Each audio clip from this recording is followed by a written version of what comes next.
નમો અરિહંતાણ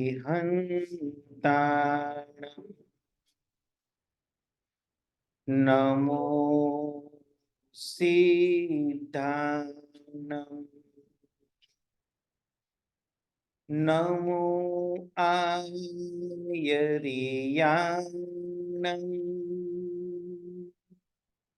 નમો ઉવજાયાણમ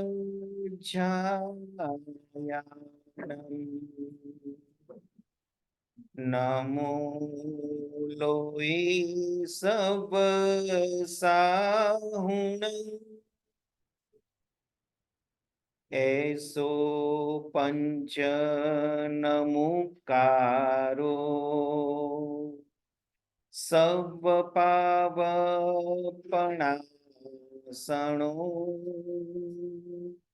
મંગલાનં ચ સવેસિમ પઢમં હવૈ મંગલમ અરિહંત પદ ધ્યાતો થકો દવ્વઃ ગુણ પજ્જાય રે ભેદ છેદ કરી આત્મા અરિહંત રૂપી થાય રે. સકળ શ્રી સંઘના ચરણોમાં કોટી કોટી વંદન. શિકાગો શ્રી સંઘે ઉદારતા રાખી અને અમને આપની સાથે સ્વાધ્યાય કરવાનો જે લાભ આપ્યો એ બદલ સકળ શ્રી સંઘની ખૂબ ખૂબ અનુમોદના. માન્ય વડીલો, ટ્રસ્ટીગણ, બીઓટી, ઈડી વગેરે કમિટી મેમ્બર્સ વગેરે સર્વની ખૂબ ખૂબ અનુમોદના. ફર્સ્ટ ઓફ ઓલ, હું અહીંયા સ્વાધ્યાય કરવા આવ્યો છું, પ્રવચન આપવા નથી આવ્યો. મારી કે કોઈ એવી યોગ્યતા નથી, કોઈ એવી પાત્રતા નથી કે હું પ્રવચન આપી શકું, પરંતુ આપણે સાથે મળીને સ્વાધ્યાય કરીએ. અને સ્વાધ્યાય એક એવો સુંદર મજાનો તપ છે કે જેના દ્વારા આત્મા અનેક પ્રકારના કર્મને ખપાવી શકે. અને એ કર્મને ખપાવી આપણો આત્મા સ્વયં પરમાત્મા સ્વરૂપની પ્રાપ્તિ કરે એ માટે આ 9 દિવસ શાશ્વતી ઓળીના માધ્યમે આપણે સૌએ સાથે મળીને સ્વાધ્યાય કરવો છે. સ્વાધ્યાયનો સાચો ભાવ શું થાય, સાચો મિનિંગ શું થાય, કે આપણે ધીમે ધીમે બધું જ સમજીશું. તો આજે શાશ્વતી ઓળીનો પ્રથમ દિવસ,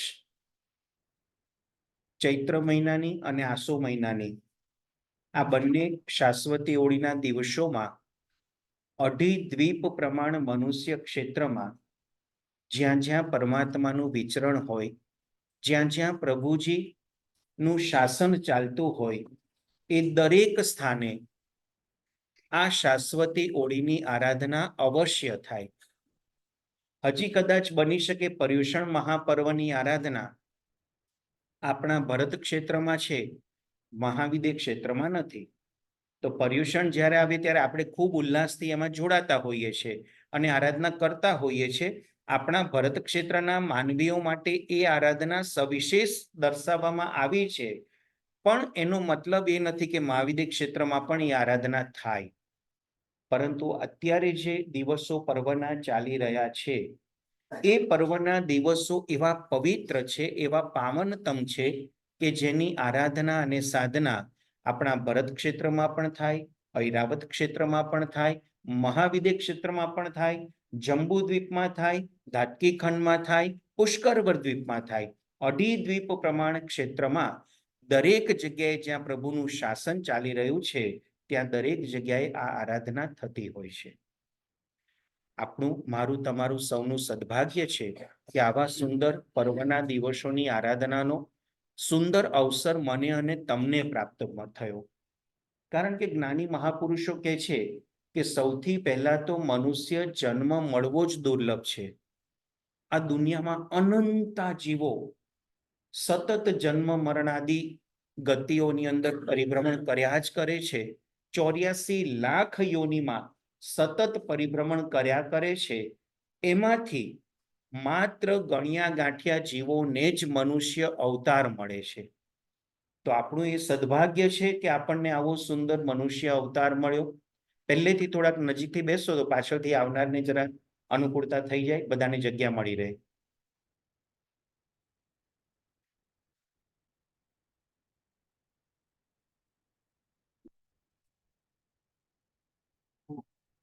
તો આવું સુંદર માનવ અવતાર મને અને તમને પ્રાપ્ત થયો.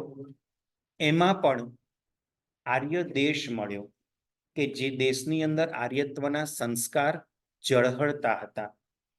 એવા આર્ય દેશની અંદર મને અને તમને જન્મ મળ્યો. એનાથી આગળ વધીને અનંત પુણ્ય રાશિ ભેગી થઈ ત્યારે આર્ય કુળમાં જન્મ મળ્યો. મનુષ્ય ભવ જ દુર્લભ છે. 10 દ્રષ્ટાંતે દુર્લભ મનુષ્ય ભવની વાત મહાપુરુષો કરે છે.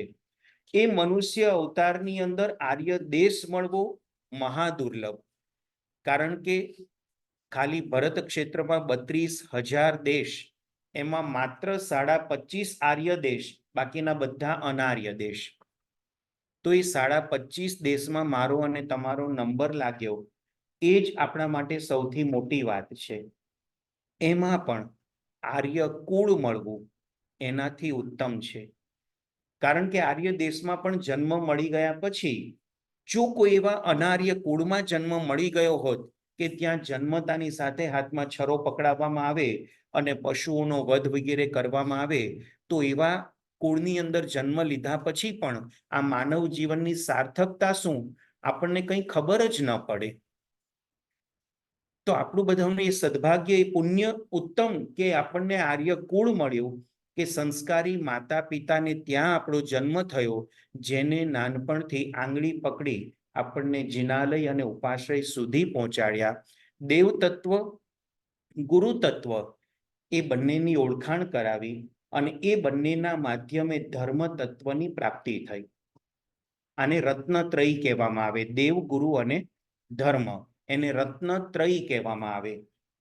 તો આપણું બધાનું એ સદભાગ્ય કે આપણા માતા પિતાએ, વડીલોએ આપણને આંગળી પકડીને નાનપણથી, આપણને કંઈ ગતાગમ નહોતી, શું દેરાસર, શું ઉપાશ્રય, શું પરમાત્મા, શું ગુરુ તત્વ, કંઈ જ ખબર નહોતી. એવા વખતે પણ આંગળી પકડીને આ દેવ તત્વ અને ગુરુ તત્વની ઓળખાણ કરાવી, એના દ્વારા ધર્મ તત્વની પ્રાપ્તિ થઈ. અને આટલું પ્રાપ્ત થયા પછી સદગુરુ ભગવંતનો યોગ પ્રાપ્ત થવો એનાથી પણ દુર્લભ છે. એનાથી આગળ વધી એમના શ્રીમુખે જીન વાણીનું શ્રવણ થવું એનાથી પણ દુર્લભ છે. એ જીનવાણીનું શ્રવણ કર્યા બાદ પરમાત્માના એ વચનોને અવધારણ કરવા, એની ઉપર શ્રદ્ધા ભાવને જાગૃત કરવો અને ત્યારબાદ એ પ્રમાણેનું જીવનમાં આચરણ કરવું, આ અતિ અતિ અતિ દુર્લભ વાતો આજે મને અને તમને કદાચ સહજતાથી પ્રાપ્ત થઈ છે. અને એ સહજતાથી જે પ્રાપ્ત થયું છે એ ભૂતકાળના અનંતા ભવોનું પુણ્ય મારું અને તમારું ભેગું થયું છે, કે જેના કારણે આપણને આવો સરસ ધર્મ પ્રાપ્ત થયો, જીનવાણીનું શ્રવણ પ્રાપ્ત થયું. તો હવે એને સફળ બનાવવા માટે શું કરવું જોઈએ? સૌથી પહેલા તો ગુરુ ભગવંતો આપણને ઉપદેશ આપે છે કે હે પુણ્યવાન, તું આળસનો ત્યાગ કર, પ્રમાદનો ત્યાગ કર, અને જે માનવ ભવ મળ્યો છે બહુ જ ઓછા સમય માટે મળ્યો છે. 84 લાખ યોનિના જન્મ મરણની વિચારણાઓ જો કરવામાં આવે ને, તો એની સામે મનુષ્ય ભવના 80, 100, 120 વર્ષ કાંઈ જ નથી. એટલા અસંખ્યાતા વર્ષો સુધી મેં અને તમે એકેન્દ્રિય, બેઇન્દ્રિય, તેઇન્દ્રિય, ચૌરિન્દ્રિયમાં પરિભ્રમણ કર્યું છે. પંચેન્દ્રિયપણું મળ્યું તો ક્યાંક નારક ગતિ મળી, ક્યાંક તિર્યંચ ગતિમાં ગયા, તો ક્યારેક દેવગતિ પણ મળી. પરંતુ માનવ જીવન સહજ જે ધર્મની આરાધના અને ધર્મની સામગ્રી મળવી જોઈએ, એ દેવગતિમાં પણ આપણે મેળવી ન શક્યા. તો એ બધું જે મળ્યું છે આપણને, ત્યારે તું આળસ ખંખેરીને ઊભો થા, પ્રમાદનો ત્યાગ કર. 5 પ્રકારના પ્રમાદનો ત્યાગ કરવા દ્વારા આપણા આત્માને ધર્મમાં જોડવાનો છે. તો અહીંયા શાસ્ત્રકાર ભગવંતો કહે છે કે ધર્મ શું છે? તો કહેવામાં આવ્યું દાન, શીલ, તપ અને ભાવ. પરમાત્માએ મુખ્ય 4 ધર્મની પ્રરૂપણા કરી: દાન ધર્મ, શીલ ધર્મ, તપ ધર્મ અને ભાવ ધર્મ. પરંતુ એ 5 પ્રકારના પ્રમાદ જે શાસ્ત્રમાં બતાવ્યા, એની અંદર મારો અને તમારો આત્મા એટલો બધો રચ્યો પચ્યો છે કે આપણને એ પ્રમાદનો ત્યાગ કરવાનું સૂઝતું જ નથી. મને અને તમને સતત એ જ થયા કરે છે કે જે ખાવા પીવાનું મળ્યું છે જલસા કરી લઈએ, જે પહેરવા ઓઢવાનું મળ્યું છે જલસા કરી લઈએ, હરવા ફરવાનું મળ્યું છે જલસા કરી લઈએ, ફરી પાછું આવું બધું ક્યારે મળશે, ક્યારે એવા સંજોગો પ્રાપ્ત થશે કે આટલી બધી ભૌતિક સંપદાઓ આપણને પ્રાપ્ત થાય. પરંતુ શાસ્ત્રકાર ભગવંતો કહે છે કે ના પુણ્યશાળી, આવું તો તે ભૂતકાળના અનંતા ભવોમાં અનંતી વાર મેળવી લીધું, છતાં એ બધા ભૌતિક સુખો દ્વારા તને સાચું સુખ ક્યારે પણ પ્રાપ્ત થયું નહીં. સુખનો આભાસ મળ્યો, સુખની લાલસાઓ જાગૃત થઈ, અપેક્ષાઓ વધતી ગઈ, અધીરાઈ વધતી ગઈ, હજી વધારે સુખ મળે, હજી વધારે સુખ મળે, એ ઝંખનામાં, એ અપેક્ષામાં, એ ઈચ્છાઓમાં મારું અને તમારું જીવન પૂરું થયું. ન સુખથી શાંતિ થઈ કે નહીં ભૌતિક સંપદાઓથી આપણને સંતોષ થયો. તો એવું સુખ શું કામનું, એવી સમૃદ્ધિ પણ શું કામની? અને આ બધી જ વસ્તુ પ્રમાદ સ્વરૂપ છે એવું શાસ્ત્રકાર ભગવંતો કહે છે. પ્રમાદ એટલે માત્ર ઊંઘી જવું, એને પ્રમાદ નથી કીધો. સૌથી પહેલો પ્રમાદ છે મદ્ય, એટલે કે જે વસ્તુ આપણને નશો ચડાવે એ દરેક વસ્તુ આપણા માટે પ્રમાદ સ્વરૂપ છે. હવે કોઈને એમ થશે કે ચાલો દારૂ છે, વિસ્કી છે, એનાથી જ નશો ચડે. ના પુણ્યશાળી, અહીંયા કદાચ ઘણા બધા એવા બેઠા પણ હશે કે સવારે અડધો કપ ચા જો ન મળે તો આખો દિવસ પ્રસન્નતાથી પૂરો થાય. બરાબર છે ને? આપણી બધાની અનુભવની વાતો છે આ. કદાચ હું અહીંયાથી બોલું છું, બાકી આપ સૌના પણ અનુભવની આ બધી વાતો છે. એટલે જ મેં પહેલા કીધું, હું પ્રવચન નથી આપતો, આપણે સ્વાધ્યાય કરીએ છીએ સાથે મળીને. આ તો તમારો ઉપકાર મારી પર છે કે આટલા બધા ભેગા થઈને મને સ્વાધ્યાયમાં જોડો છો. બાકી મારો પણ પ્રમાદની અંદર ક્યાંક સમય પસાર થઈ ગયો હોત તો 1 કલાકમાં કેટલા હું ખરાબ કર્મ બાંધી બેસત. એની બદલે તમે મારી પર ઉપકાર કર્યો કે તમે બધા જીનવાણીનું શ્રવણ કરવા અહીંયા પધાર્યા અને આપણે સાથે મળીને આ સ્વાધ્યાય કરી શકીએ છીએ. એટલે મારી ઉપર તમારો અનંત ઉપકાર છે, મને પ્રમાદમાંથી બહાર ખેંચ્યો.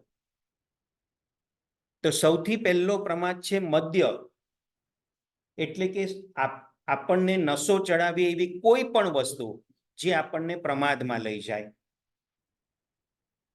કોઈકના માટે ચા પણ નશો હોઈ શકે, કોઈકના માટે દારૂ પણ નશો હોઈ શકે. કંઈ પણ વસ્તુ જેના વગર આપણને સહેજ પણ ચાલે નહીં એવી કોઈ પણ ભૌતિક વસ્તુઓ, એને મદ્ય કહેવામાં આવે. બીજા નંબરે વિષય કસાય. વિષયો 5 ઇન્દ્રિયના 23 વિષયો આપણને બધાને ગમે છે. આ 5 ઇન્દ્રિયના બધા વિષય, સ્પર્શેન્દ્રિય, રસનેન્દ્રિય, ઘ્રાણેન્દ્રિય, ચક્ષુઇન્દ્રિય અને શ્રોતેન્દ્રિય, આ 5 ઇન્દ્રિયના 23 વિષય છે. એમાં હું અને તમે લોલુપ બનીએ છીએ. સુવાળા સ્પર્શ આપણને બધાને ગમે છે. નરમ અને મૃદુ સ્પર્શ આપણને બધાને ગમે છે. સહેજ પણ કર્કશતા આવે, ચામડી ઉપર સહેજ પણ કંઈક ખરોચ ઊભી થાય એવી વસ્તુનો સ્પર્શ આપણને ગમતો નથી. તો સ્પર્શેન્દ્રિયના વિષયોમાં રાગ અને દ્વેષના ભાવ ઉત્પન્ન થવા આ પણ પ્રમાદ છે. બીજા નંબરે રસનેન્દ્રિય, એને તોડવા માટે તો આવી સરસ શાશ્વતી ઓળીની આરાધના છે. આયંબિલ શેના માટે કરવાનું? ઘણા બધા પુણ્યશાળી આયંબિલના તપસ્વી હશે, બધાને હું વંદન કરું છું, ખૂબ ખૂબ અનુમોદન કરું છું. પરંતુ આપણે આંબિલ શું કામ કરવાના? એની પાછળનું આપણું લક્ષ્ય શું હોવું જોઈએ? એની થોડી જો ગંભીરતાથી વિચારણા કરીશું તો આપણને ખ્યાલ આવશે કે આવા શાશ્વતી પર્વના ઓળીના દિવસોમાં પણ આયંબિલનો તપ કર્યા પછી પણ જો આપણી આહાર સંજ્ઞા ઉપર આપણે કંટ્રોલ નથી રાખી શકતા, આહાર સંજ્ઞાને તોડવાનો પ્રયત્ન નથી કરતા, તો ખરેખર આ તપ મને કર્મની નિર્જરા કરાવશે કે નવા વધારે કર્મ બંધાવશે?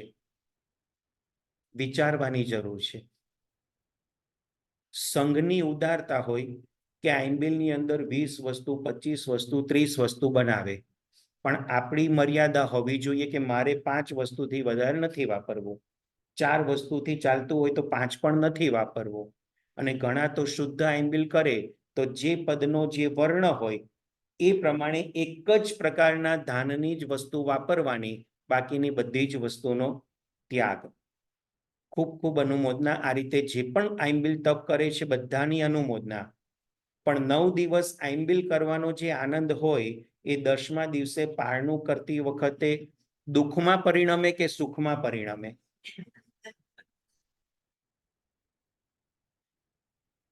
9 દિવસ પૂનમના આંબેલ પરિપૂર્ણ થાય પછી એકમના દિવસે કોઈ એવું કે આ 9 દિવસથી કર્યો, એક આંબેલ ઉપર કરો ને 10મું શું વાંધો છે? એકમના દિવસે આંબેલનું પચખાણ કોઈ આપવાનો પ્રયત્ન કરે તો આપણને પચખાણ લેવાનું મન થાય ખરું? કેમ નથી થતું? શરીરની શક્તિ નથી એટલે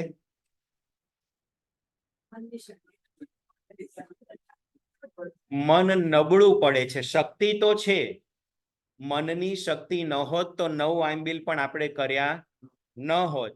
મનની શક્તિ છે પણ મનની નબળાઈ છે કે આપણને 10મા દિવસે આંબિલ કરવાનું મન થતું નથી. એટલે તો જ્ઞાની મહાપુરુષોએ છે ને દર મહિને નાના મોટા પર્વ ગોઠવણી કરી દીધી કે આ પુણ્યશાળી કાયમ માટે તો આરાધના કરે એવું લાગતું નથી. કંઈક નહીં, કોઈક મહિનામાં 1 કે 2 દિવસ આપ્યા, કોઈક મહિનામાં 3 દિવસ આપ્યા, કોઈક મહિનામાં 8 દિવસ આપ્યા, કોઈક જગ્યાએ 9 દિવસ આપ્યા. એ બાને પણ કોઈકને કોઈક પર્વના આધારે થોડુંક ધર્મ આરાધનામાં જીવ જોડાયેલો રહે એટલા માટે દરેક મહિનામાં કંઈક ને કંઈક ગોઠવણી કરી. અને આપણા બધા પર્વ તપ અને ત્યાગ સ્વરૂપે હોય. કોઈ દિવસ ખાઈ પીને જલસા કરવા સ્વરૂપે આપણા પર્વો હોતા નથી. તો આપણી મૂળ વાત હતી કે વિષય એ પણ પ્રમાદ છે. સ્પર્શેન્દ્રિયના વિષયો રાગ અને દ્વેષ કરાવે, રસનેન્દ્રિયના વિષયો એ પણ રાગ અને દ્વેષ કરાવે. આંબિલ કરવા માટે બેઠા, સાચું બોલો, ગરમ રોટલીને બદલે ઠંડી રોટલી આવી ગઈ ભાણામાં. આટલો મોટો આંબિલનો તપ આપણે સૌએ કર્યો છે અને હવે ઠંડી રોટલી કે ઠંડો રોટલો પીરસાઈ ગયો, પાછો અપાય એવું નથી. મનના પરિણામ ટકી રહેશે ખરા? તરત પીરસવા વાળા તરફ આમાં મન જાય કે સહેજ એમને ખબર નથી પડતી કે આંબેલ વાળા બેઠા છે, થોડું ગરમ ગરમ તો એટલું પીરસવું જોઈએ ને. ભલે આપણે બોલીએ નહીં, આપણી મર્યાદા છે, ઔચિત્ય પાલન આપણા માટે જરૂરી છે. આપણો વિનય અને વિવેક સરસ છે કે કોઈના પ્રત્યે આપણે ખરાબ શબ્દો બોલતા નથી, પણ મનથી વિચારણા તો કે સહેજ ગરમ ગરમ આપ્યું હોય તો કેવું સારું. તો રસનેન્દ્રિયના વિષયોને તોડવા માટે આવી સરસ આંબિલ તપની આરાધના કરવાની. અને પછી એ જ આંબિલ કરતી વખતે આ ગરમ છે, આ ઠંડુ છે, આ નરમ છે, આ કડક છે, આ બધી ભાવનાઓ શું કરે છે? આહાર સંજ્ઞાને પુષ્ટ કરે છે. આપણે આહાર સંજ્ઞાને તોડવી છે અને અહીંયા આહાર સંજ્ઞાની પુષ્ટિ થઈ રહી છે. આંબિલ ન હોય ત્યાર તો ખાવા પીવાની હું હમણાં વાત જ નથી કરતો. નહીતર પાછું કહેશે હિતેશભાઈ આંબિલમાં ક્યાં પાછું બધું હોટલ ને રેસ્ટોરન્ટ ને યાદ કરાવે છે. એમાં તો કેટલા રાગ અને દ્વેષ થાય છે આપણે બધા સમજી શકીએ છીએ. ત્રીજો નંબર ઘ્રાણેન્દ્રિયના વિષયો. એની પર સારી સુગંધ ગમે અને દુર્ગંધ નથી ગમતી. ચોથા નંબરે ચક્ષુ ઇન્દ્રિયના વિષયો. સારું જોવાનું ગમે, સારા રૂપ જોવાના ગમે, સારા સૌંદર્ય જોવાના ગમે. ખરાબ રૂપ હોય, ખરાબ સૌંદર્ય હોય તો જોવાનું ગમતું નથી. અને 5મા નંબરે શ્રોતેન્દ્રિયનો વિષય. એ શ્રોતેન્દ્રિયની અંદર પણ સારું સાંભળવાનું ગમે છે, અપશબ્દો ખરાબ શબ્દો સાંભળવાના ગમતા નથી.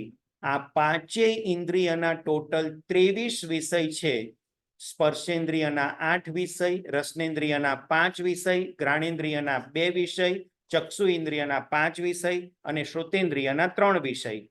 આ 23 વિષયોની અંદર હું અને તમે એવા લપેટાયા છે કે સતત ને સતત આપણું મન એમાંથી સારું સારું મેળવવા માટે ઝંખના કરે છે અને જે કંઈ ખરાબ હોય એને દૂર કરવા માટે પ્રયત્ન કરીએ છીએ. થોડીક વ્યવસ્થા ગોઠવી લો, આગળ આવી જાઓ.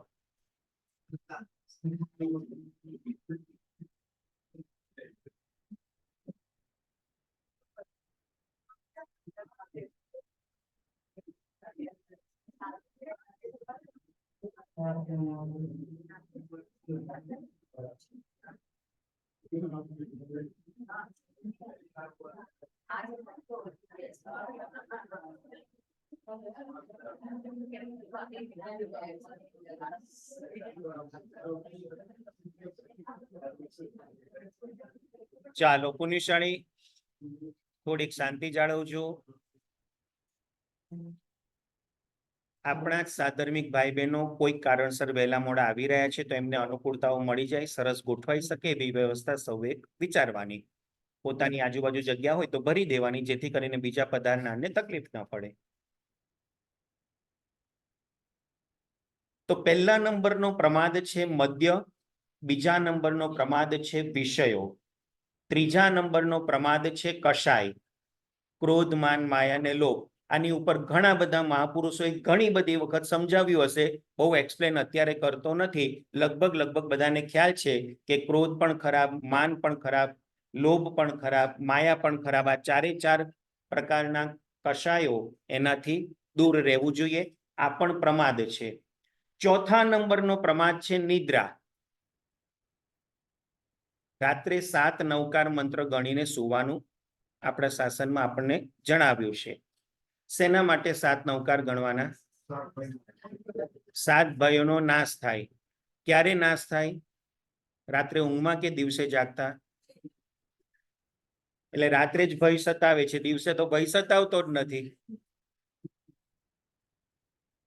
એટલે રાત્રે 7 નવકાર ગણીને સૂઈએ તો 7 પ્રકારના ભય ન આવે અને નિંદર શાંતિથી. આ એંગલ ખોટો છે. ઊંઘ સારી આવે એના માટે નવકાર ગણીએ તો સંસાર વૃદ્ધિનું કારણ છે. ફરીથી, ઊંઘ સારી આવે એના માટે નવકાર ગણીએ તો સંસાર વૃદ્ધિનું કારણ છે. નવકાર પણ સંસાર વધારે, કારણ કે લક્ષ ખોટું છે. ઊંઘ આવે ક્યારે? દર્શનાવર્ણીય કર્મનો ઉદય હોય તો ઊંઘ આવે. એનો મતલબ તમને દર્શનાવર્ણીય કર્મ ગમે છે. મને છે ને થોડીક શરૂઆતમાં હિન્ટ આપવામાં આવી કે અહીંયા બહુ તાત્વિક વર્ગ આજે બેઠો છે, એટલે હિતેશભાઈ તમે ડીપમાં જશો ને તો બધાને વધારે આનંદ થશે. એટલે સાવ છીછરું આમ જોક્સ જેવું ને એકાદી કથા વાર્તા કરીને પૂરું કરી દઉં તો મને પણ આનંદ ન થાય કે આવા સરસ તાત્વિક વ્યક્તિઓ જ્યારે બેઠા હોય ત્યારે આપણે પણ થોડુંક તત્વજ્ઞાન સારી રીતે સ્વાધ્યાય કરીએ તો મારી અને તમારી બંનેના અંદરથી પ્રમાદ દૂર થઈ જાય. તો નિદ્રા એ દર્શનાવર્ણીય કર્મના ઉદયના કારણે છે અને નિદ્રા ન જ હોવી જોઈએ, પણ શરીરની મર્યાદા છે કે 24 કલાકમાં 5-7 કલાક એને આરામ આપવો પડે છે. તો પરમાત્મન કદાચ હું એ દર્શનાવર્ણીય કર્મના જોરના કારણે ઊંઘમાં હોય અને મારા આત્માની કોઈ ગતિ થઈ જાય તો દુર્ગતિ ન થાય, ઊંઘમાં પણ સભાનતા રહે, ઊંઘમાં પણ સારા ભાવો સતત જાગ્રત રહે, એ માટે આ નમસ્કાર મહામંત્ર ગણું છું કે મારા દર્શનાવર્ણીય કર્મનો સંપૂર્ણ ક્ષય થઈ જાય અને ભગવાન તમારા જેવી અપ્રમત્ત દશામાં હું સતત મારું જીવન આગળ વધારું. એ માટે આપણે રાત્રે સૂતી વખતે નવકાર મંત્ર ગણવાના હોય.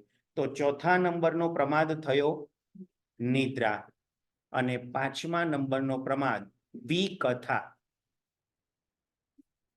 અતિચાર આવડતા હોય એને 8મા અનર્થદંડમાં રાજકથા,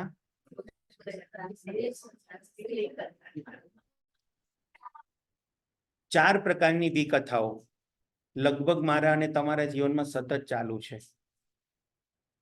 અહીંયા પ્રેસિડેન્ટની ચૂંટણી આવી રહી છે, પ્રેસિડેન્ટ જેને બનવું હશે એ બનશે. અહીંયા આપણે ત્યાં બી ચર્ચા થતી હોય, આણે આમ કીધું છે, આણે આમ કીધું છે, કોણ બનશે શું લાગે છે? પણ તારે ક્યાં લેવા દેવા. કોઈ આપણા ખાતામાં $1 મિલિયન આપી જવાનું કે ચાલો તે મારી બધી બહુ વિચારણા કરી હતી, હું બની ગયો પ્રેસિડેન્ટ, લે ચાલ તું ખુશ થઈ જા. મોદી સાહેબે આમ કર્યું, અમિતભાઈએ આમ કર્યું, બધાની વિચારણા આપણે કરીએ. આ બધી વિકથા.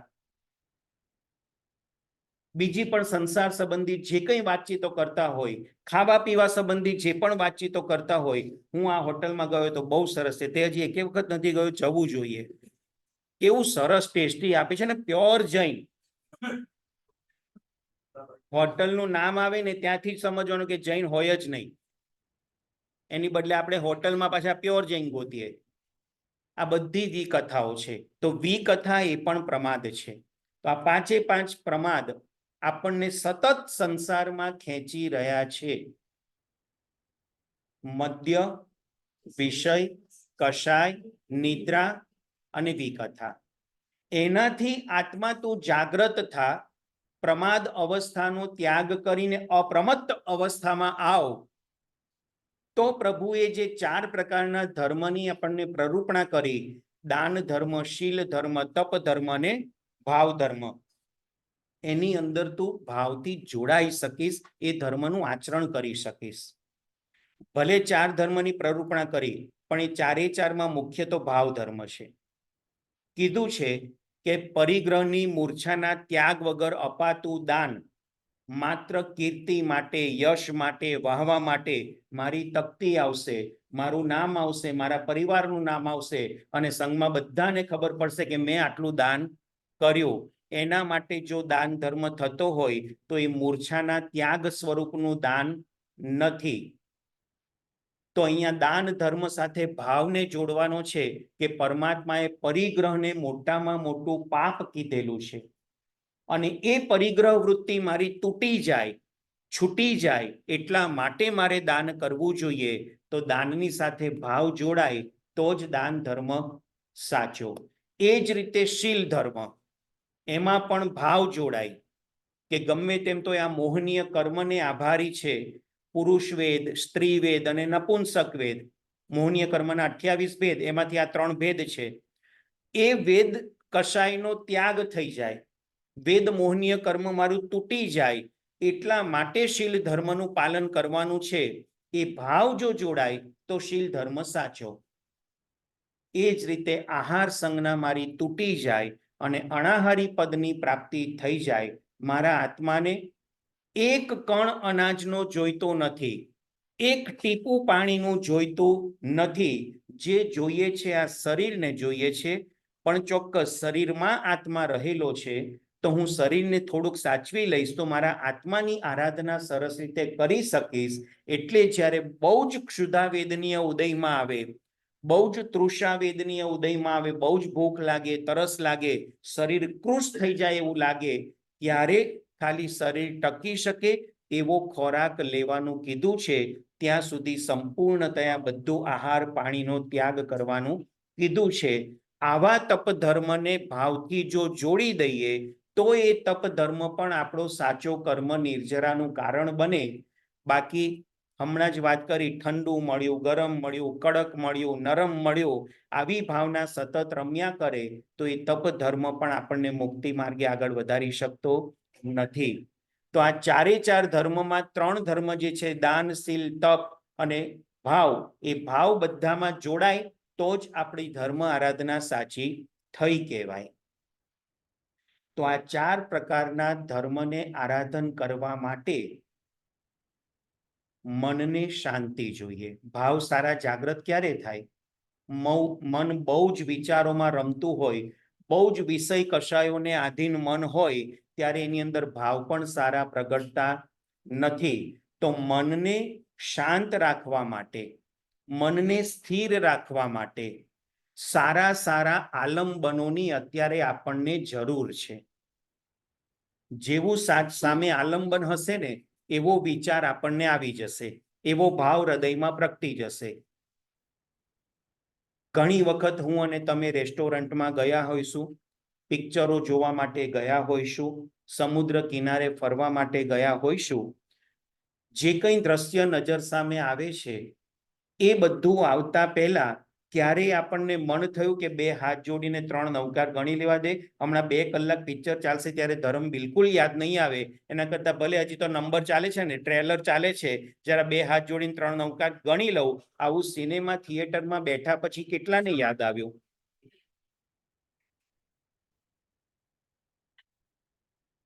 આખું 3 કલાકની તો હું વાત નથી કરતો કે 3 કલાક નવકાર ગણો, પણ એક 3 મિનિટ માટે, 3 મિનિટે ન થાય, 3 નવકાર મંત્ર ગણતા કેટલો સમય લાગે, પણ મનને ખાલી એટલું જાગૃત કરવા માટે કે હે મન, તું હવે 2, 2.5, 3 કલાક સુધી પાપ જ બાંધવાનું છે, સતત એ વિષયો, વિકારો, વિકૃતિઓ એની અંદર જ ખેંચાઈ જવાનું છે, તો એક 3 નવકાર ગણીને બસ મારા પ્રભુને યાદ કરી લો, ભગવાન તમે ના જ પાડી છે, ન છૂટકે અહીંયા આવીને બેઠો છું ને પાપ કરી રહ્યો છું, મને આમાંથી બચાવી લો. એક 3 નવકાર મંત્ર ગણવાનું યાદ આવે ખરું આપણને? કેમ નથી આવતું? કે સામે આલંબન ખોટું છે. એટલા માટે શાસ્ત્રકાર ભગવંતોએ કીધું કે આલંબન જો સાચું મળી જાય તો જીવ ધર્મ ક્ષેત્રમાં સુંદર રીતે આગળ વધી શકે, અને આ દુનિયાના ઘણા બધા સારા આલંબનોની અંદર સર્વશ્રેષ્ઠ આલંબન જો કોઈ હોય તો એ નવપતજી ભગવંત છે. જે શ્રીપાદ રાજાના રાસની આપણે આ 9 દિવસ વિચારણા કરવાની છે. કદાચ આખા રાસને તો ન્યાય નહીં જ આપી શકીએ, સમયની પણ મર્યાદા છે, આપણી શક્તિની પણ મર્યાદાઓ છે, પરંતુ એની અંદર હમણાં જે આપણે સિદ્ધચક્ર પૂજનમાં ઘણા બધા પુણ્યશાળી આમાંથી બેઠેલા હતા, એમાં 9 પદની જે પૂજા કરીને એમાં દુહા બધા બોલ્યા, અરિયંત પદનો અરિયંત પદ ધ્યાતો થકો દવ્વ ગુણ પજાય રે, આ બધા દુહા જે ઢાળની અંદર મૂકેલા છે એ જ ઢાળની 13મી ગાથા, યોગ અસંખ્ય છે જીન કહ્યા, નવપદ મુખ્ય તે જાણો રે, એહ તણે અવલંબને આત્મ ધ્યાન પ્રમાણો રે, વીર જિનેશ્વર ઉપદિશે તમે સાંભળજો ચિત્ત લાઈ રે. યોગ અસંખ્ય છે જીન કયા, જિનેશ્વર ભગવંતોએ પણ પ્રરૂપણા કરી છે કે સારા આલંબન માટે અસંખ્ય યોગો છે. કોઈ ધ્યાનના ક્ષેત્રમાં આગળ વધે, કોઈ જ્ઞાનના ક્ષેત્રમાં આગળ વધે, કોઈ તપના ક્ષેત્રમાં આગળ વધે, કોઈક પરમાત્માના પ્રતિમાજી, જિનાલયો, તીર્થો વગેરેના આલંબને આગળ વધે, કોઈ નવકાર મંત્રના જાપ, ઉવસ્સ ગહરમના જાપ, એ જાપના માધ્યમે આગળ વધે. એવા ઘણા બધા સારા સારા આલંબનો આ શાસ્ત્રકાર ભગવંતો આપણને બતાવી રહ્યા છે, પણ એમાં સર્વશ્રેષ્ઠ આલંબન જો કોઈ હોય તો એ નવપતજી ભગવંત છે. યોગ અસંખ્ય છે જીન કહ્યા, નવપદ મુખ્ય તે જાણો રે, તેહ તણે અવલંબને તેના આલંબનથી આત્મ ધ્યાન પ્રમાણો રે. આના આલંબનથી આત્માને જાગૃત કરવાનો છે, આત્માનું ધ્યાન ધરવાનું છે. આપણી મૂળ વાત હવે આવે છે કે શેના માટે આ નવપતજી ભગવંતની આટલી બધી મહત્તા બતાવવામાં આવી. કારણ કે 9 પદો એ શાશ્વતા પદો છે, શાશ્વત પદની પ્રાપ્તિ કરાવનાર પદો છે, અને અત્યાર સુધી અનંત આત્માઓ સિદ્ધ ગતિને પ્રાપ્ત કરી ચૂક્યા. આપણે આવું બધું ઘણીવાર સાંભળ્યું છે. જેટલા આત્માઓ અત્યાર સુધીમાં મોક્ષે પહોંચ્યા એ બધા જ આત્માએ આ નવપતજી ભગવંતનું આલંબન લીધું છે ને લીધું છે. એના આધારે જ સિદ્ધશિલા ઉપર પહોંચ્યા છે, અને ભવિષ્યમાં જેટલા પણ આત્માઓ મોક્ષે પહોંચશે એ આ નવપતજી ભગવંતની આરાધના સાધના થકી જ મોક્ષે પહોંચવાના છે. તો મારું અને તમારું આ સદભાગ્ય છે કે આવી ઉત્તમ નવપતજી ભગવંતની ભક્તિ આપણને મળી છે. આપણા પુણ્ય કેવા સરસ! આપણે નવપદની આરાધનાને લેવા માટે, એ આરાધના કરવા માટે ક્યાંય જવું નથી પડતું, સામેથી આરાધના આપણી પાસે આવી છે. તીર્થો અને પર્વોમાં આટલો ડિફરન્સ છે. તીર્થનું આલંબન લેવા માટે તે સ્થાનમાં જવું પડે, જ્યારે પર્વ સામે ચાલીને આપણી પાસે આવે. તમે કોઈ પણ ક્ષેત્રમાં હોય, કોઈ પણ જગ્યાએ તમે હોય, પર્વના દિવસો સામેથી આપણી પાસે આવતા હોય છે, અને એ પર્વની આરાધના જો આત્મા ઉદ્યમવંત થઈને કરે તો ચોક્કસ એનું કલ્યાણ થયા વગર રહેતું નથી. એવા નવપતજી ભગવંતની આરાધના અને સાધનાનો મને અને તમને અવસર મળ્યો છે. આમ તો 9 પદ મુખ્ય છે, પણ સૌથી પ્રથમ પદે અરિહંત પદને મૂકવામાં આવ્યું છે. નવકાર મહામંત્રમાં પણ પહેલું પદ અરિહંતનું પદ, નમો અરિહંતાણમ, પછી સિદ્ધ પદ. શું મહત્વ હશે અરિહંત પદનું? એના દુહાની અંદર જ એનો ભાવ મૂકેલો છે. અરિહંત પદ ધ્યાતો થકો દબ્બહ ગુણ પજ્જાય રે, ભેદ છેદ કરી આત્મા અરિહંત રૂપી થાય. અરિહંત પદનું ધ્યાન કરતો આત્મા કઈ રીતે ધ્યાન કરે? 3 પ્રકારે: દ્રવ્ય, ગુણ અને પર્યાય. 3 રીતે અરિહંત પદનું ધ્યાન કરવાનું છે. તો દ્રવ્ય કોને કહેવાય? ગુણ કોને કહેવાય? પર્યાય કોને કહેવાય? દ્રવ્ય એટલે આત્મદ્રવ્ય. અરિહંત પરમાત્માનું આત્મદ્રવ્ય એ નિગોદમાં હોય ને ત્યારથી જ એટલું બધું પાવરફુલ હોય કે એ વખતથી જ એની અંદર પરોપકારિતા, ઉદારતા, કરુણાભાવ આ બધા ગુણો સહજપણે જોવા મળે. નિગોદમાંથી આગળ વધીને એકેન્દ્રિય, બેઇન્દ્રિય, તેઇન્દ્રિય, ચૌરિન્દ્રિય, પંચેન્દ્રિય, તિર્યંશ, પંચેન્દ્રિય, નારકી, દેવગતિ કે મનુષ્ય ગતિ, કોઈ પણ જગ્યાએ અરિહંતનો આત્મા કોઈ પણ રીતે સંસારમાં પરિભ્રમણ કરતો હોય એની અંદર આ બધા ગુણો સહજતાથી હોય. એટલે એનું આત્મદ્રવ્ય, અરિહંતનું આત્મદ્રવ્ય એટલું બધું પાવરફુલ હોય કે કોઈ પણ અવસ્થામાં એને ઉદારતા કરવાનું મન થાય, એની અંદર કરુણા આવી જાય, કરુણા કરવાનું મન થાય, એની અંદર પરોપકારનો ભાવ એટલો બધો પાવરફુલ હોય કે એને પરોપકાર કરવાનું મન થાય અને કર્યા વગર રહે જ નહીં.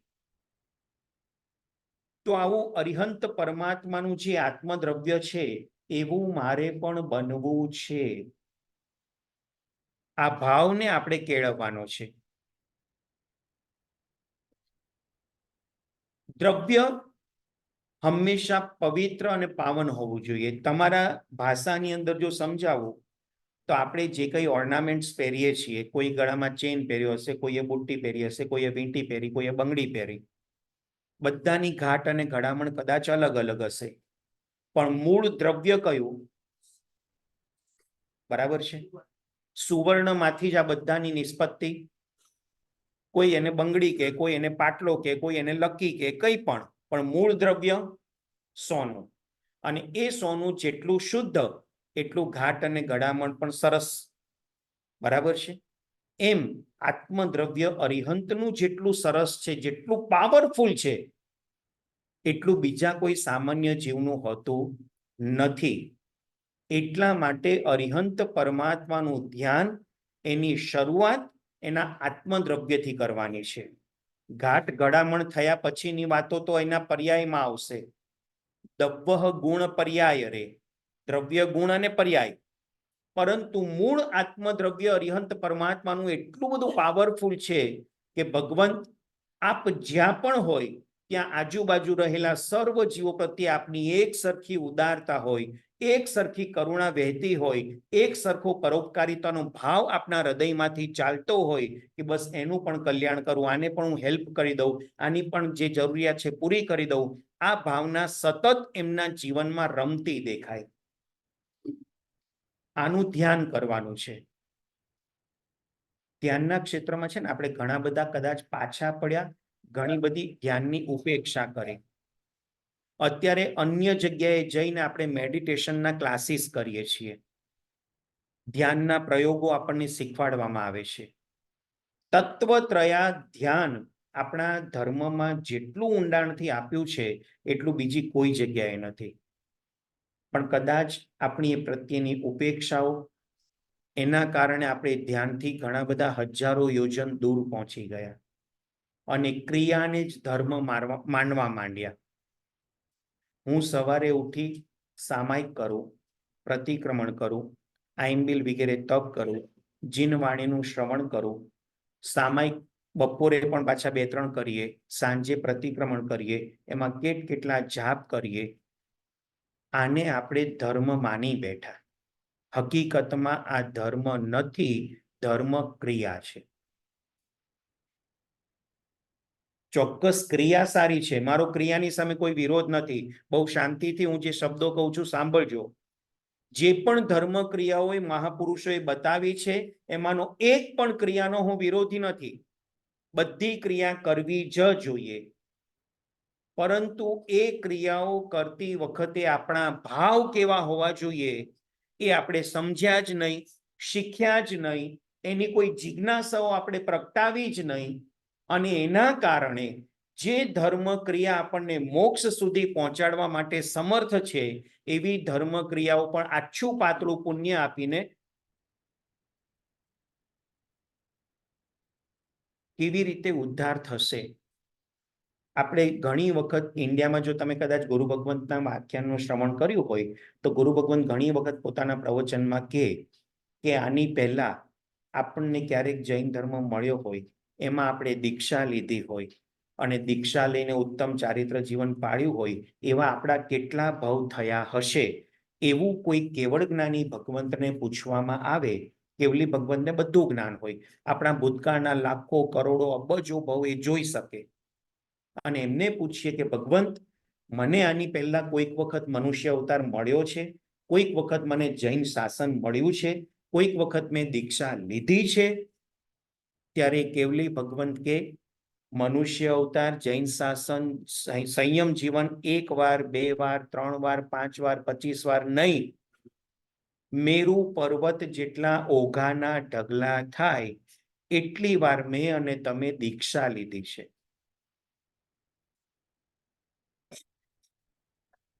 છતાં મારો અને તમારો ઉદ્ધાર નથી થયો એ પણ હકીકત છે. તો શાસ્ત્રકાર ભગવંતો કહે છે કે ચારિત્ર જીવન ખોટું. આમ એમ કહેવાય છે કે જે આત્મા એક વખત પણ શુદ્ધ ચારિત્ર પાળે એ પ્રાય કરીને તે જ ભવમાં મોક્ષે પહોંચી જાય. કદાચ એના કર્મનો ઉદય હોય તે ભવમાં ન પહોંચે તો 3જા 5મા કે મેક્સિમમ 7મા ભવમાં તો એનો નિસ્તાર થઈ જ જાય. અને બીજી બાજુ આ વાત આવે છે કે આટલા બધા ઓઘાના ઢગલા થાય, આ ખાલી એક રૂમ ઓઘાથી ભરવો હોય તો કેટલા ઓઘાના ઢગલા કરવા પડે. કલ્પના કરો, આ બધી કલ્પનાનો વિષય છે મારી તમારી માટે, પણ કલ્પના એટલા માટે સારી છે કે પરમાત્માના વચનો ઉપર શ્રદ્ધા છે. એક રૂમ ભરવા માટે પણ જો કેટલા ઓઘા જોઈએ, એટલી વાર મેં અને તમે દીક્ષા લીધી, કારણ કે એક વખતની દીક્ષામાં એક જ ઓઘો મળે. એવું નથી કે એમાં તો મહિને મહિને બદલવાનો ચાલો અને ઢગલો કરતા જવાનો, એવું તો છે નહીં. તો કેટલી વાર મેં અને તમે દીક્ષા લીધી પણ ઉદ્ધાર ન થયો એ હકીકત છે. એની પાછળનું કારણ શું? માત્ર બાહ્ય ક્રિયાઓ, બાહ્ય આડંબરો, એની અંદર એટલા બધા રચ્યા પચ્યા રહ્યા કે હું તો શ્રેષ્ઠ ચારિત્ર જીવન પાડું છું, હું આટલો સરસ ઉપદેશ આપું એટલે મારું તો કલ્યાણ થઈ જ જવાનું. શાસ્ત્રકાર ભગવંતો ના પાડે છે, તારા ભાવને સુધાર, રાગ અને દ્વેષની પરિણતિને ઓછી કર, અને તો જ એ મળેલું ચારિત્ર પણ તને સાર્થક થશે. તો આપણે જે કંઈ સામાયિક કરીએ છીએ, પૂજા કરીએ છીએ, પ્રતિક્રમણ કરીએ છીએ, જાપ કરીએ છીએ, તીર્થયાત્રાઓ કરીએ છીએ, જીવદયાના કાર્ય કરીએ છીએ, આવા આંબેલ તપની હોળીના પર્વના દિવસોની આરાધનાઓ કરીએ છીએ, સિદ્ધિ તપ કરીએ, વર્ષી તપ કરીએ, શ્રેણી તપ કરીએ, બધી જ વાત સારી છે, સાચી છે, ખોટી નથી. પરંતુ આટલું બધું કર્યા પછી એનું પરિણામ શું, એનો ક્યારે પણ આપણે વિચાર કર્યો? 9 દિવસ લુખ્ખું સુખ્ખું ભોજન આપણે લઈશું, કેટલો બધો રસનેન્દ્રિય ઉપર આપણે કંટ્રોલ કરીશું કે મને તીખું નહીં, ગળ્યું નહીં, ખાટું નહીં, માત્ર લુખ્ખું સુખ્ખું બાફેલું, એક ખાલી મીઠું અંદર હોય.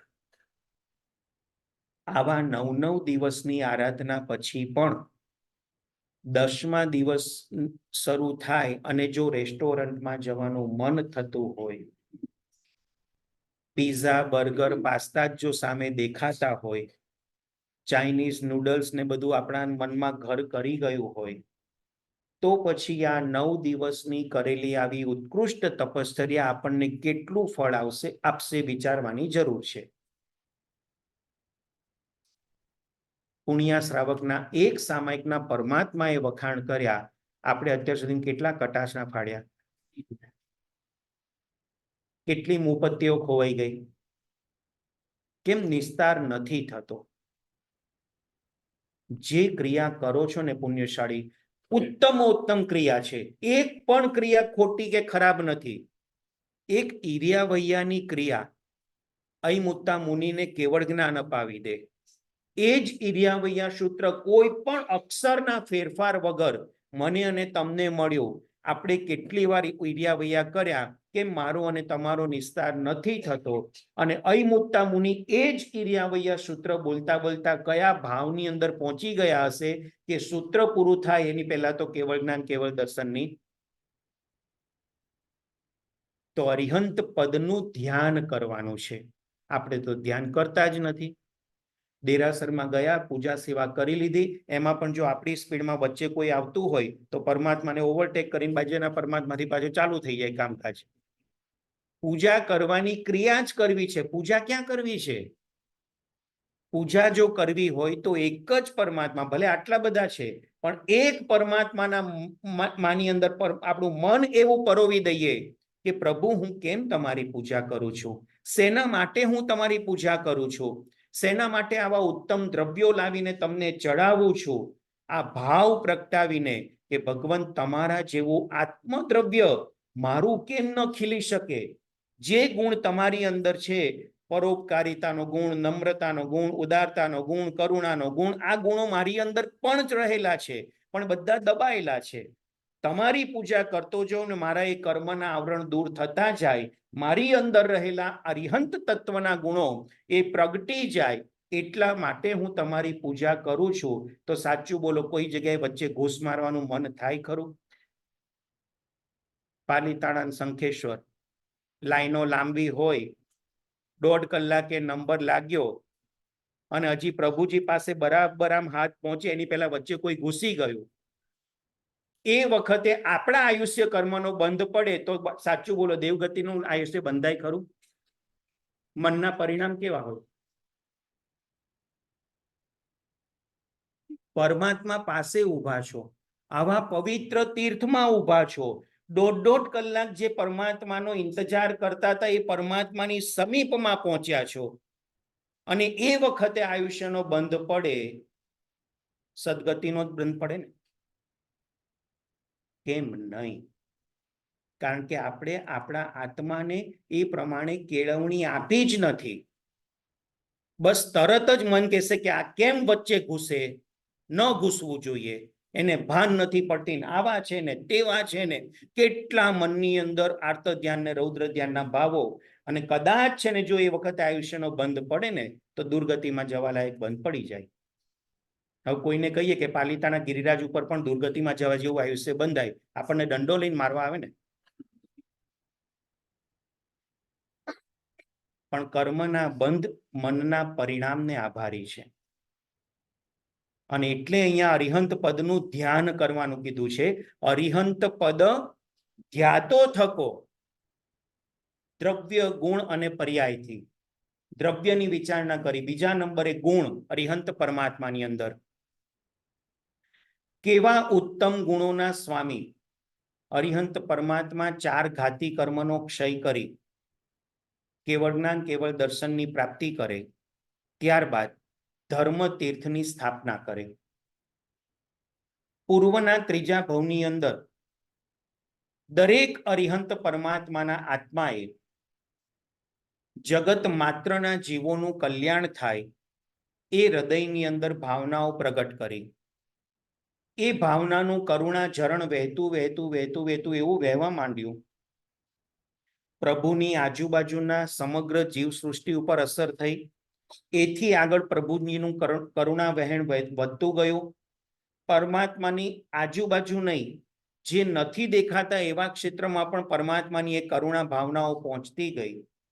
અને એનો વિસ્તાર થતા થતા 14 રાજલોકની અંદર પરિભ્રમણ કરતા સર્વ જીવોની કરુણા પરમાત્માના હૃદયમાં પ્રગટી ગઈ કે મારું ચાલે તો એક પણ જીવને મારે દુઃખી નથી કરવો, એક પણ જીવને દુઃખી નથી જુઓ, અને દરેક જીવ દુઃખમાંથી મુક્ત થાય અને સાચા સુખનો સ્વામી બને એ માટે મારે પુરુષાર્થ કરવો છે. આ ભાવનાના બળે પરમાત્મા તીર્થંકર નામ કર્મની નિકાચ ના કરે. એમાંથી એક પણ જીવ બાકાત નથી. તો ક્યારેક છે ને પરમાત્માની પૂજા કરતા, દર્શન કરતા, દેરાસરમાં પરમાત્માની સામે આંખોમાં આંખો મિલાવીને પરમાત્માને ઉપાલંબ પણ આપી શકાય.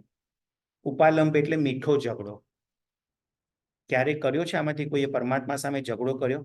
કરાય ખરો? પહેલા તો એક વાત પૂછી લઉં, પરમાત્મા સામે ઝઘડો કરાય?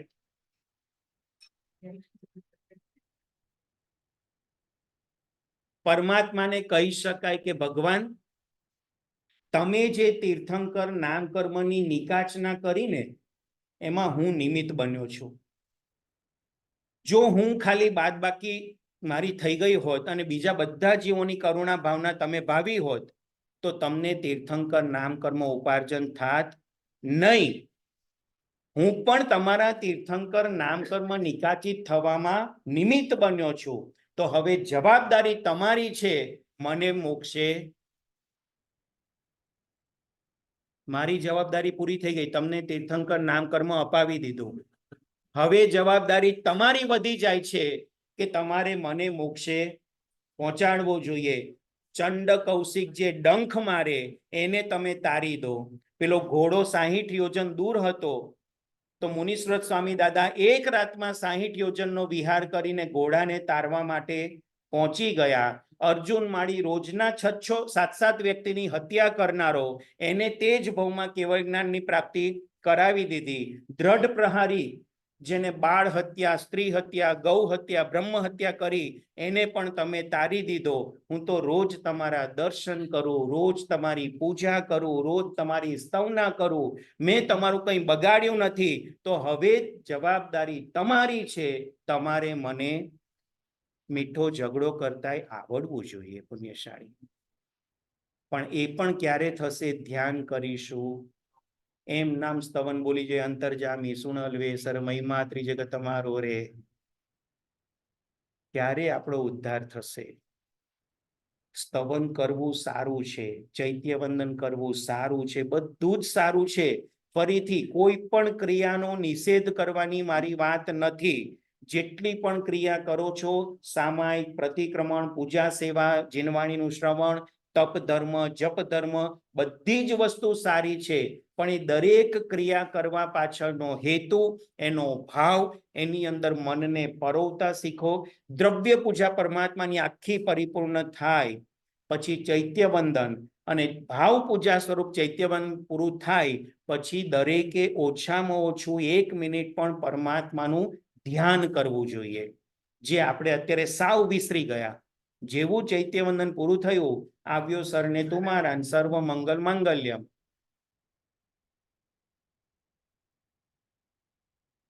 અરિહંતના ગુણો અદ્ભુત અને સદભુત ગુણો, આવા એક એક ગુણોની પણ ખાલી વાત કરીએ. આજે અરિહંત પદના કેટલા ખમાસમણા?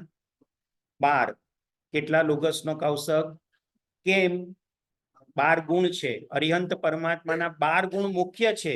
આમ તો અનંતા ગુણો છે પણ મુખ્ય 12 ગુણ, એમાં 8 પ્રાતિહાર્ય અને 4 જન્મતાની સાથે પ્રભુને જે પ્રાપ્ત થયા, જ્ઞાનાતિશય, પૂજાતિશય, વચનાતિશય અને અપાયાપગમ અતિશય.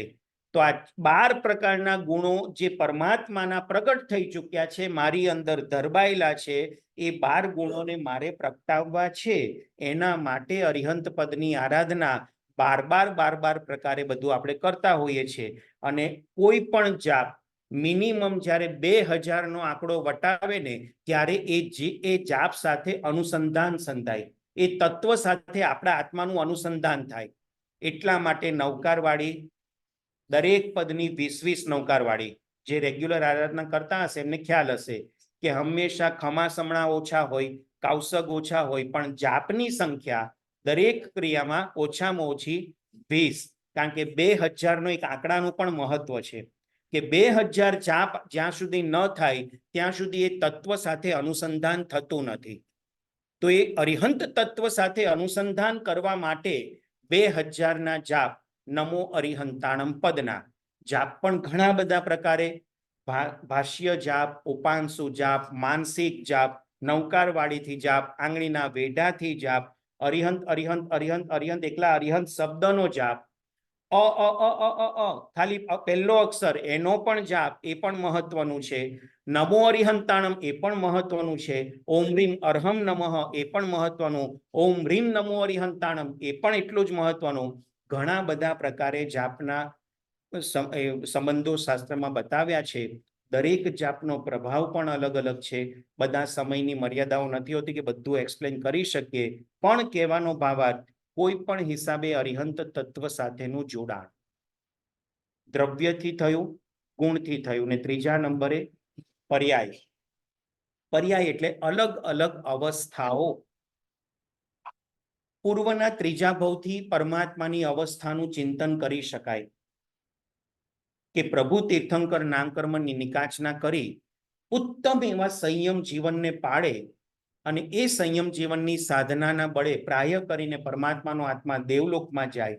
પણ બની શકે એવું કે આવી ઉત્તમ સાધના શરૂ થઈ હોય એની પહેલા કોઈક એવું રૌદ્ર ધ્યાનના પરિણામે આયુષ્ય કર્મ નરક યોગ્ય બંધાઈ ગયું હોય અને પછી એમની સાધના ઉત્કૃષ્ટ થઈને તીર્થંકર નામકર્મ બાંધી દીધું, પરંતુ આયુષ્ય કર્મ કહેશે કે હું જે ગતિમાં લઈ જાઉં ત્યાં તારે આવવું પડશે. ભલે તે તીર્થંકર નામકર્મની નિકાચના કરી પણ નરક ગતિમાં તો જવું જ પડશે, કારણ કે ભૂતકાળમાં એવા રૌદ્ર પરિણામે તારું આયુષ્ય બંધાયું છે કે તને દુર્ગતિ સ્વરૂપ નરક ગતિની અંદર જવું પડશે.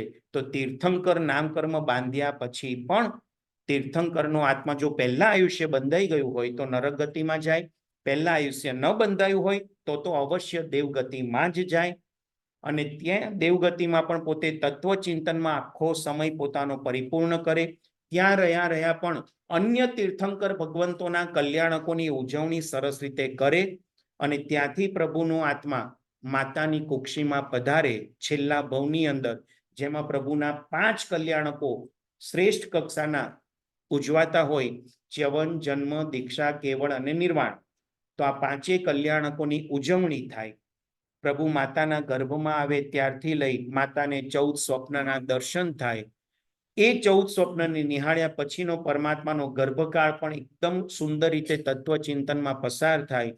પ્રભુનો જન્મ થાય, 56 દિક્કુમારિકાનો મહોત્સવ થાય, દેવલોકમાંથી દેવતાઓ આવે ને પ્રભુને મેરુ પર્વત ઉપર લઈ જાય. મેરુગીરી ઉપર પરમાત્માના 1,60,00,000 કળશથી અભિષેક થાય. એ અભિષેકનું કાર્ય પૂર્ણ થયા બાદ પ્રભુજી જ્યારે રાજમહેલની અંદર પાછા પધારે, રાજા પણ પરમાત્માના જન્મની ઉજવણી 12 દિવસ સુધી કરે. પ્રભુની બાલ્ય અવસ્થા, પ્રભુજીની યુવા અવસ્થા, પ્રભુજીની રાજ્ય અવસ્થા, પરમાત્માની દીક્ષાની અવસ્થા, પ્રભુજીનો છદ્મસ્તક કાળ, આ બધી વિચારણામાં કરતા કરતા દરેક જગ્યાએ પરમાત્માના ગુણોનો આવિર્ભાવ, કે બાલ્ય અવસ્થામાં પણ પરમાત્મા કેવા ગંભીર હતા, કેવા ઔચિત્ય નિધિના સ્વામી હતા, ઔચિત્ય પાલન એમનું કેવું સરસ હતું, કેવો વિવેક હતો, કેવી વિનમ્રતા હતી. આ બધા ગુણોનું ઉજાગર કરવું વંદિતા સૂત્રની અંદર 46મી ગાથામાં કીધું છે: ચિર સંચિય પાવપણા સણી ભવ સય સહસ મહણીએ 24 ચીણ વિણિક ગય કહાઈ બોલંતુ મેદિયહા. કે પરમાત્માના જીવનમાંથી તત્વનો બોધ પામીને તો અનેક આત્માનું કલ્યાણ થાય, ચોક્કસ વાત છે, પણ એમના જીવન ચરિત્રની ઘટનાઓ એનું પણ જો ચિંતન મનન કરીએ એટલે ધર્મકથા સ્વરૂપે પણ, તો પણ કેટલાય આત્માઓનો સંસાર નિસ્તાર થઈ જાય. માત્ર પરમાત્માનું જીવન ચરિત્ર પણ એટલું પાવરફુલ છે કે આપણો ભવ નિસ્તાર કરવા માટે સમર્થ છે. તો પરમાત્માની આ થઈ પર્યાય અવસ્થા. અલગ અલગ પર્યાયો, પૂર્વના ત્રીજા ભવથી લઈ આગળના ભવમાં દેવલોક, નરક ગતિ, એના છેલ્લા ભવની અંદર માતાની કુક્ષીમાં આવવું, જન્મ થયા બાદ આ રીતે દેવતાઓ દ્વારા ઉજવણી, એમની બાલ્ય અવસ્થા, યુવા અવસ્થા, રાજ્ય અવસ્થા, એમાં પણ ઘણું બધું ચિંતન મનન કરી શકાય. પ્રભુજીની પ્રતિમા સામે બેઠા હોય ને અભિષેક કરવાનો લાભ મળે તો જન્મ અવસ્થાને વિચારી શકાય. પરમાત્માને પુષ્પનો હાર, અંગરચના કરવાનો લાભ મળે તો એમની રાજ્ય અવસ્થાનું ચિંતન કરી શકાય. પ્રભુજીના પરિકરમાં રહેલા અષ્ટ મહાપ્રાતિહાર્ય એ પરમાત્માની કેવળ જ્ઞાન કલ્યાણકની અવસ્થાનું ચિંતન કરી શકાય. આ બધા આલંબન છે. આપણે શરૂઆતમાં જ વાત કરી કે આપણું મન છે ને આલંબન જેવું હશે ને એવો વિચાર કરશે. તો જો પિક્ચરોમાં, રેસ્ટોરન્ટમાં ખરાબ આલંબન મળે છે તો નવકાર મંત્ર પણ આપણને સૂચતો નથી. અહીંયા સારા આલંબનના માધ્યમે આપણા આત્માને જાગૃત કરવાનો છે કે પ્રભુ, આપની આવી અવસ્થામાં પણ આપ કેવા નિર્લેપ હતા, આપ કેવા દુનિયાથી પર હતા, કોઈ પણ ભાવો આપને સ્પર્શતા નહોતા, અને આવી ઉત્તમ અવસ્થા પ્રાપ્ત કર્યા પછી પણ આ સંસારનો સંપૂર્ણ તમે ત્યાગ કર્યો, સંયમ જીવન અંગીકાર કર્યું, ઘાતી કર્મનો ક્ષય કર્યો, કેવળ જ્ઞાનની પ્રાપ્તિ કરી. મારે પણ એ માર્ગે ચાલવું છે, એટલા માટે હું તમારું આલંબન લઉં છું. આ આલંબનના માધ્યમે સારા ભાવોની ઉત્પત્તિ થાય. અને અરિહંત પદ સાથે આ દ્રવ્ય ગુણ અને પર્યાયથી 3 પ્રકારે જો આત્મા જોડાઈ જાય તો એકમેકતા એવી આવી જાય કે પછી વચ્ચે કોઈ વ્યક્તિ આવે છે કે નથી આવતું આપણને કંઈ ફરક પડતો. આ તો દર્શન કરવા જઈએ, જો 2 જણા વચ્ચે ઉભા રહીને પૂજા કરતા હોય ને તો તરત વિચાર આવે કે આ જલ્દી ખસે તો સારું, મને ભગવાનના. એમાં થોડીક વાર લાગી, કદાચ પુણ્યશાળી શાંતિથી પૂજા કરે છે તો આપણાથી રહેવાય નહીં. ભાઈ જરા સાઈડમાં ઉભા રહીને પૂજા કરજો. આ અવસ્થાઓનું ચિંતન, એ ચિંતન દ્વારા અરિહંત સ્વરૂપ આપણા આત્માને એવું એકમેક પરમાત્મા સાથે કરવું છે. ભેદ છેદ કરી આત્મા અરિહંત રૂપી પરમાત્મા ને આપણા આત્મા વચ્ચેના ભેદનો છેદ થઈ જાય. એટલે કે હું સ્વયં અરિહંત છું, સામે જે પ્રતિબિંબ છે માત્ર નિમિત્ત સ્વરૂપે મહાવીર સ્વામી છે, આદિનાથ છે, પાર્શ્વનાથ છે, બાકી અંતે તો મારા આત્માનું સ્વરૂપ ત્યાં છે. અને મારે એ પ્રગટાવવું છે, એટલા માટે તો એ દર્શન કરું છું, પૂજા કરું છું, સ્તવના કરું છું. આ રીતે ભેદનો છેદ ઉડાડવાનો છે અને આપણા આત્માને અરિહંત સ્વરૂપ બનાવવાનો છે. તો આજના અરિહંત પદની આરાધનામાં જ્યારે આપણે બધા અહીંયા ભેગા થયા છીએ તો હૃદયમાં એક જ ભાવના ભાવીએ આખો દિવસ બીજા કોઈ અશુભ વિચારોને મનમાં નહીં લાવતા, માત્ર અરિહંત પરમાત્મા, અરિહંત અરિહંત અરિહંત એનો આખો દિવસ રટણ કર્યા કરો. ન ફાવે તો નમો અરિહંતાણમ, નમો અરિહંતાણમ, નમો અરિહંતાણમ એને પણ રટ્યા કરાય. ઓમ રીમ નમો અરિહંતાણમ. ઘણાને છે ને એકલો જાપ ન ભાવે, રાગની અંદર હોય તો ભાવે, તો રાગથી પણ ઓમ રીમ નમો અરિહંતાણમ, ઓમ રીમ નમો અરિહંતાણમ. આની અંદર રાગની અંદર આખો દિવસ ગુણ ગુણ ગુણ ગુણ ગુણ ગુણ ગુણ ગુણ કર્યા કરે તો ચોક્કસ એટલા બધા અશુભ ભાવોમાંથી મન અટકી જશે, શુભ ભાવોની અંદર મન રોકાઈ જશે અને શુભમાંથી શુદ્ધમાં જવાનું છે. એ શુદ્ધ સ્વરૂપ આત્માનું શું છે એની વિચારણા આવતીકાલે સિદ્ધ પદમાં કરવાની છે. કારણ કે અરિહંતનું ફળ છેલ્લે તો સિદ્ધ પદ જ છે. તો એ સિદ્ધ પદ શું છે, કઈ રીતે છે, અવસરે આપણે આવતીકાલે સમય અનુસાર વિચારણા કરીશું. અત્યારે અહીંયા વિરામ પામીએ. જીનાગના વિરુદ્ધ કાંઈ પણ પ્રરૂપના થઈ હોય તો મિચ્છામિ દુક્કડમ. હા, આજે સાંજે 8 થી 9:30, બરાબર ને? હા, ઉત્તરાધ્યયન સૂત્ર જે પરમાત્મા મહાવીર દેવે અંતિમ સમયે દેશના ફરમાવી, એ દેશનાને જે સંકલિત કરવામાં આવી એ સૂત્રનું નામ રાખવામાં આવ્યું ઉત્તરાધ્યયન સૂત્ર. એના 36 અલગ અલગ લેસન્સ છે જેને શાસ્ત્રમાં અધ્યયન કહેવામાં આવે. અને 36 લેસનમાંથી 29મું અધ્યાય સમ્યક પરાક્રમ એટલે કે સાચો પરાક્રમ, એના 73 અલગ અલગ વિભાગ છે. તો આ 9 દિવસ દરમિયાન જેટલી શક્યતા એમાં આપણે વિચારણા કરી શકાય, સ્વાધ્યાય કરી શકાય, એ કરવાનો છે કે સમ્યક્ત્વ શું છે અને સમ્યક્ત્વને પ્રાપ્ત કરવા માટે આત્માએ શું પરાક્રમ કરવું પડે, પુરુષાર્થ શું કરવો પડે, એ વસ્તુની વિચારણા સાંજના સ્વાધ્યાયમાં આપણે લેવાની છે. તો અનુકૂળતા મુજબ સૌ કોઈ લાભ લેવા પ્રયત્ન કરશો. પ્રદીપભાઈએ જે કંઈ પ્રશ્ન કર્યા છે એ પ્રશ્ન અહીંયા. અચ્છા,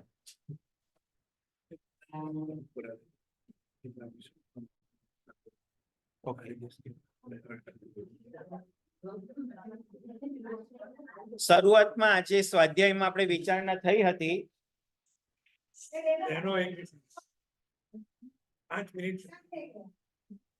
પાંચ ઇન્દ્રિય એના વિષયો કેટલા છે?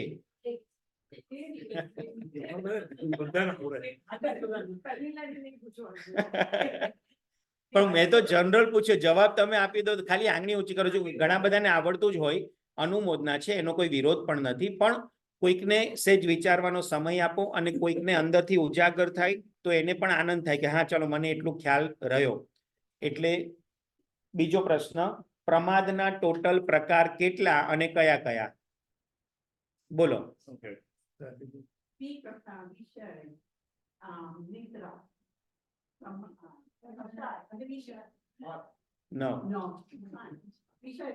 તમે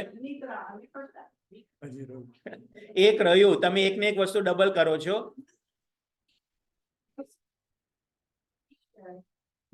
એક મિનિટ, વિકથા પછી વ્યસન, મધ્ય બોલવાનું, જે નશો કરે એવી વસ્તુ. કારણ કે શાસ્ત્રોમાં એક એક શબ્દના અર્થના પણ મિનિંગ્સ અલગ અલગ ઘણા બધા છે.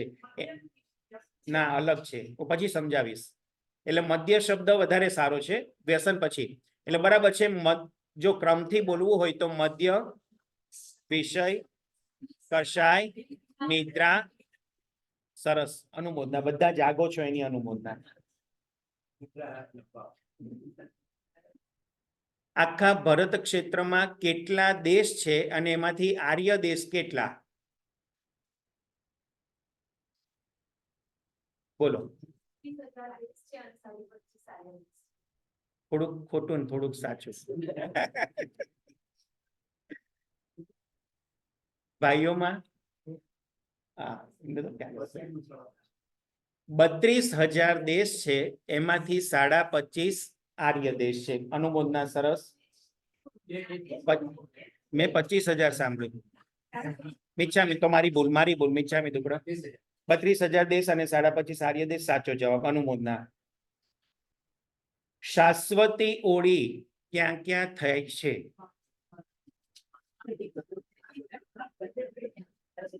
હજી સાચો શબ્દ મારા કાને નથી આવ્યો.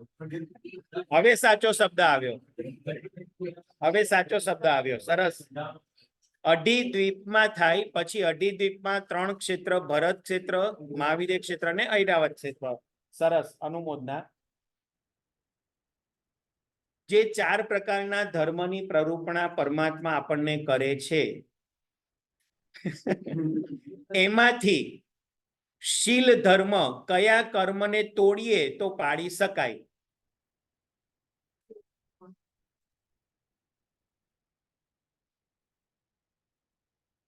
મોહનીય કર્મમાં મેં સ્પેશિયલ કંઈક શબ્દ બોલ્યો હતો.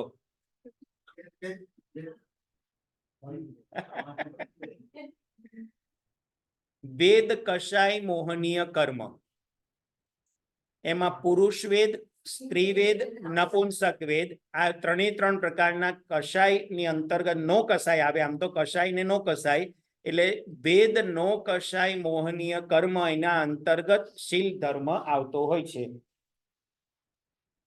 તપ ધર્મ પાળવા માટે કયા પ્રકારના વેદનીય કર્મને સહન કરવું પડતું હોય છે?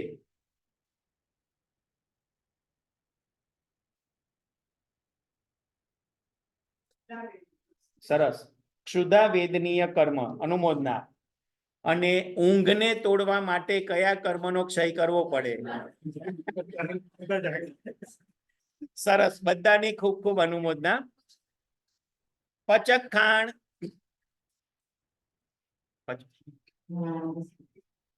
આયંબિલ તપના તપસ્વીઓને પચખાણ લેવાનું બાકી હોય તો લઈ લેશો. ખાસ વિનંતી, પાણી એક વખત વાપરી લીધા પછી પચખાણ ન લેવાય. પાણી ન જ વાપર્યું હોય અત્યાર સુધી તો પચખાણ લઈ શકાશે. ઉગેશ્વર નમકાર સયમ પોરસે 60 પોરસે સૂર્ય પરિમત મુરસી મચકાઈ ઉગેશ્વર જવ્યમ યાર મસન બાણમ થાઈમમ સાઈમમ મનધણમ સહસાકારણમ પચ્છન્ન કાલેણમ દિશામોણમ સામોણમ માત્રકાણ સહસ્વંતે કારણમ આયમ બિલમ વિગય પચકાઈ નધણમ સહસાકારણ લેવા લેવણ ગિઠ સંસિધન ઉક્પિટ વિગણ પડચમ કેણ પાઠ્યમણિકાણ માત્રકાણ સહસ્વંતે કારણમ એકાશનમ પચકાઈ દિવ્યમ પિયાર મસન કાઈમમ સાઈમમ મનધણમ સહસાકારણમ સાગરે કારણમ આવટણ પસારેણમ ગુરુઓ પુઠાણીનમ પાઠ્યમણિકાણ મહત્રકાણ સવસમયતે કારણમ પાણસ લેવેણમાં અલેવેણમાં છેણમાં બહુ લેવેણમાં સસિથેણમાં સિથેણમાં ગોસી ગઈ. તપસ્વી સૌ સાતામાં હસો. ઉપવાસ સુરેગે અબદત્તમ પચકાઈ ચોવ્યમ દિવ્યમ અસરમ બાણમ ખાઈમમ સાઈમમ અનંતરમ ગણ સસંગ બચ્ચન કાન મુપાય કોરી સારકો સુરે કરી મન મચકાઈ અનંતરમ ગણ સસંગ બચ્ચન કાન દેસામણમ સાવની મતરમ સંગ્રાણમ અણસ લેવેણમાં લેવણ ચંબુના સચે તેણવા છે તેણમાં ગોસી રહી સર્વ મંગલ માંગલ્યમ સર્વ કલ્યાણ કારણમ પ્રધાનમ સર્વ ધર્માણામ જૈનમ જયતિ બોલો શ્રી મહાવીર સ્વામી ભગવાન છેલ્લી 5 મિનિટમાં ક્ષમતા રાખો તો વધુ આનંદ થશે અને ખાતર કેવા સાધના લાગે હજી